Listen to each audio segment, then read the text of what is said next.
Today is the day that Marty McFly travels to in Back to the Future Part 2. October 21st, 2015 is a date many fans have looked forward to over the years. At 4:29 p.m. on Wednesday, October 21st, 2015. 2015? You mean we're in the future?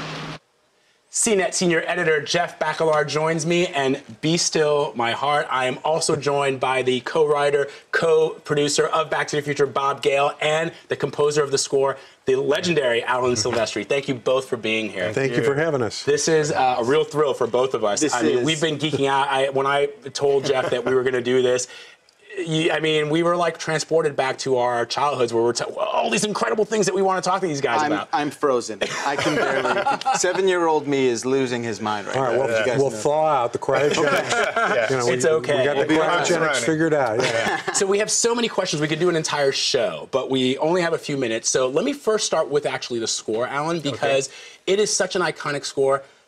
Da, da, da,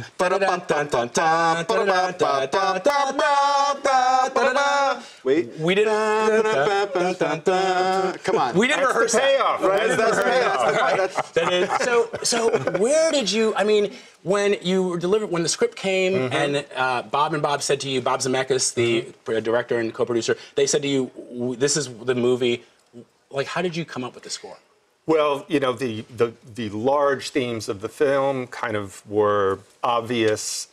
What wasn't necessarily obvious was the imagery, in large part, for the film was not terribly expansive. So I went to the fish under the sea dance, the shooting, and enchantment under the sea. Yeah. You corrected him. That's testing him.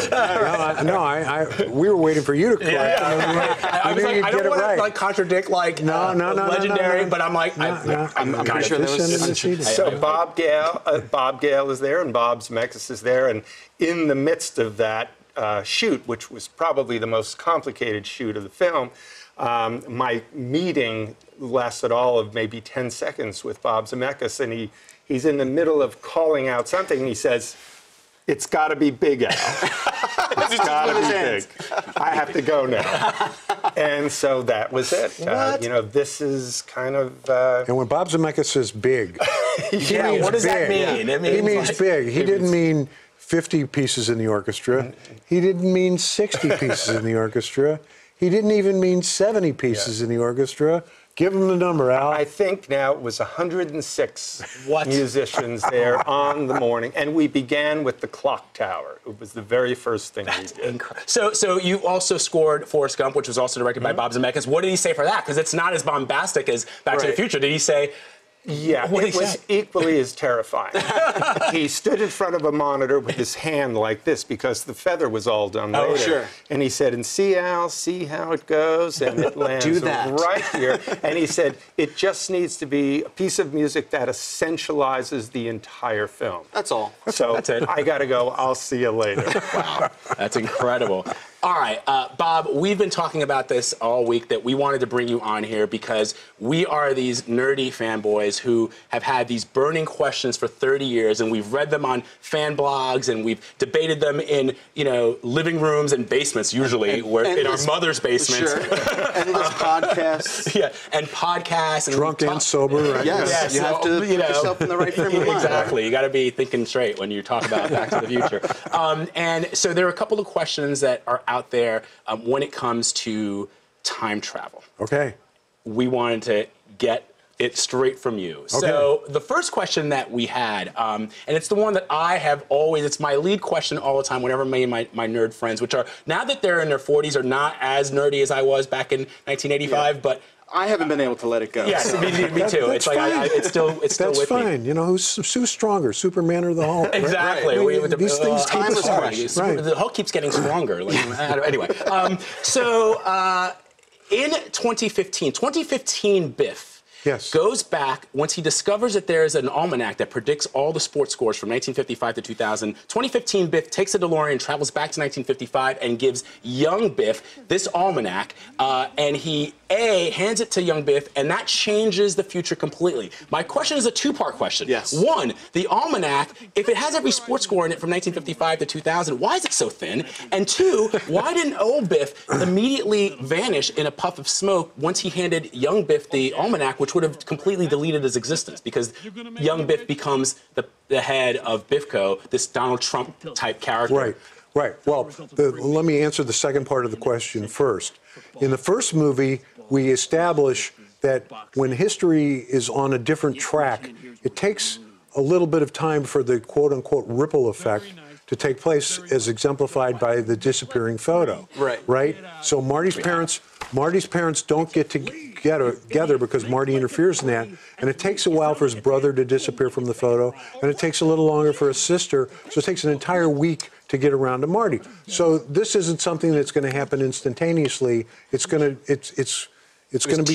be drawn out a little bit, Sure. because we have a running time of the movie that we've got to fill up. But that's a time travel honesty. explanation for it. So when Biff comes back to 2015, he staggers out of the car, he grabs his chest, he breaks his cane, and he goes. He hits the pavement. If you look at the deleted scenes section of the video of the new Blu-ray, there is a scene called Biff Disappears. And we actually had Biff being erased from existence, because you were absolutely right. He would have returned to a timeline in which that's the deleted scene. I see that. Yeah. Come on, I need. We'll cut back to it, and we'll see him disappear right there.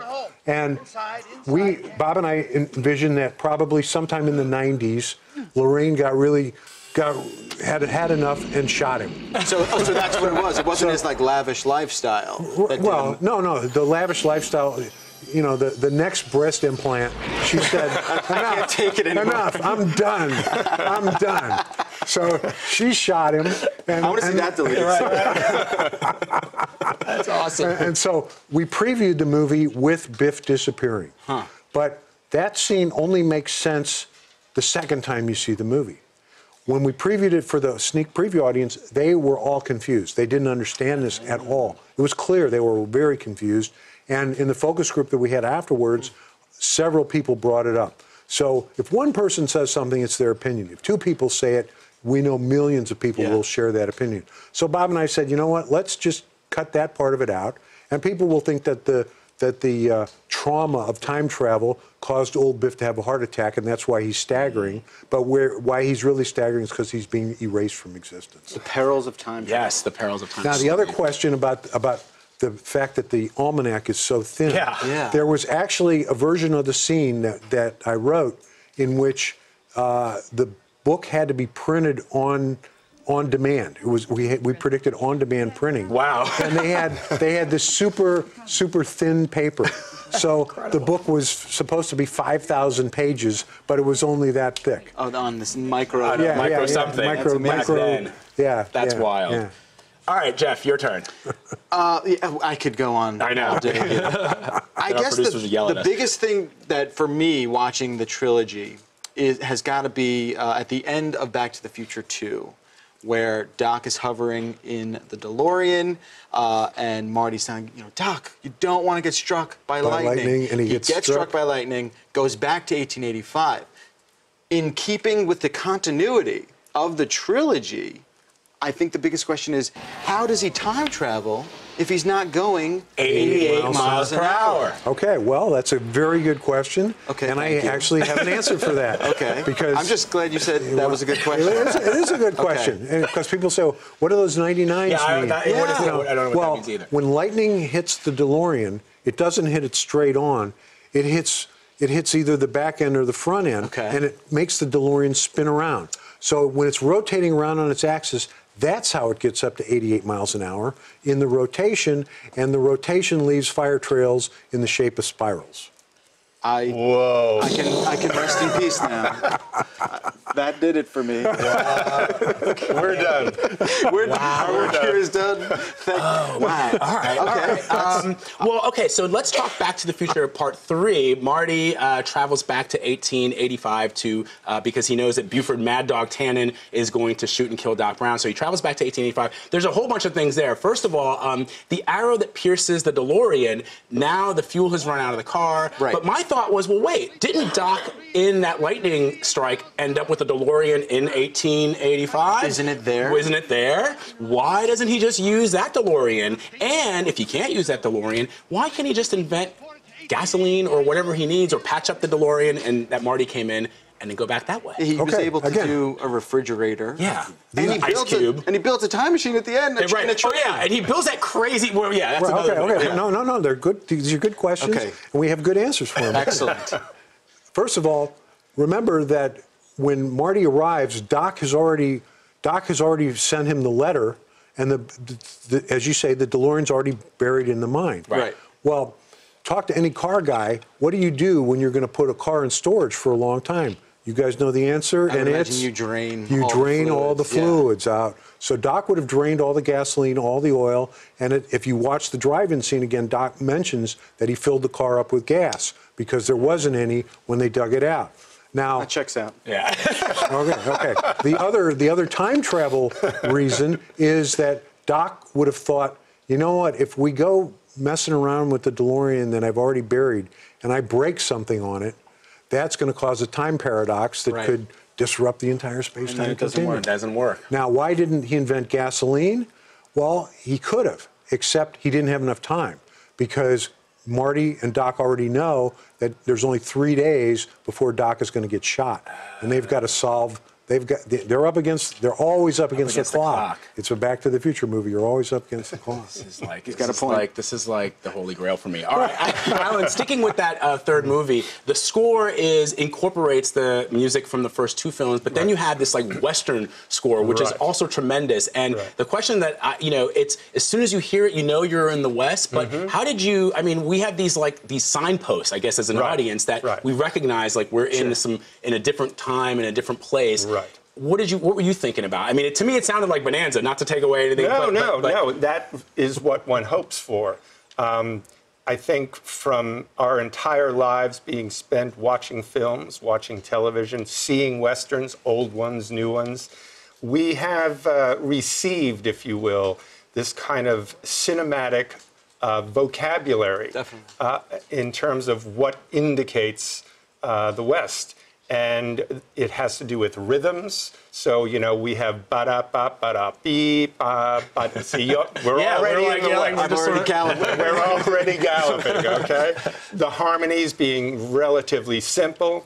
And so these are just kind of like literally cinematic buzzwords for us. And in something like Back to the Future, you want to be able to give a lot of content very quickly because that's part of the fun, I think, these iconic images and things. So that was an obvious direction to go in, and I'm not at all offended that it reminds you of Bonanza. It's supposed to. And every other Western. And every you've other, ever exactly. seen. You don't ever hear a saxophone in a Western. No, that would not make sense. Doesn't make sense. It doesn't play. Bob, what is it that you're most proud of getting right in Back to the Future Part 2 for 2015? Well, there's a lot of things we're proud of getting right. The video conferencing ended up being right on. The drone thing, I mean, that was actually, we thought of that as a joke. So the fact that came true. But what's most gratifying, I think, is that people saw the hoverboard scene and said, I got to invent one of those. We got all these letters from these kids. I want a hoverboard. I want a hoverboard. There's a couple of folks out there who were kids, and instead of writing the letter, they started thinking, well, how do I invent one?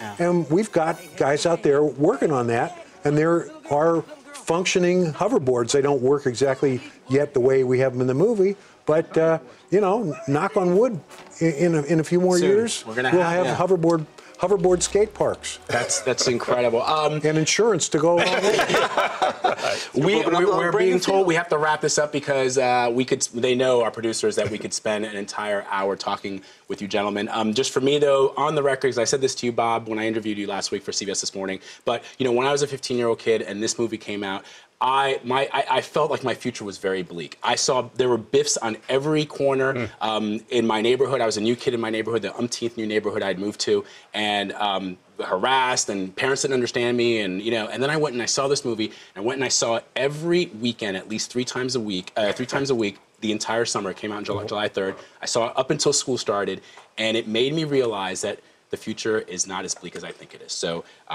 thank you very much.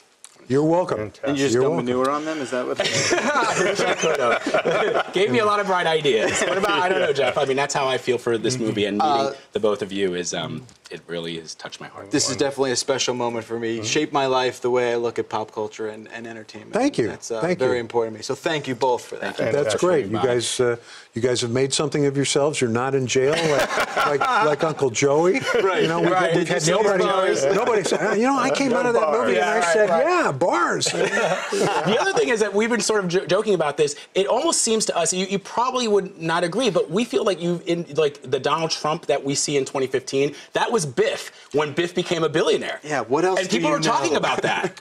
Well, I'll tell you guys a little secret. I'm actually a time traveler. There are a lot of these questions are answered in this new book. Yeah, this is a great new book that is out. It's written by Michael Klastorian with Randy Atamanik, if I said it right. Michael Klastron and Randall Atamanik. Yes, and it's got all these great things in it. Go out and get it. And the 38th anniversary DVD box set comes out today. Thank you both very much. We appreciate it. Thanks so much. Thank you. Absolute pleasure.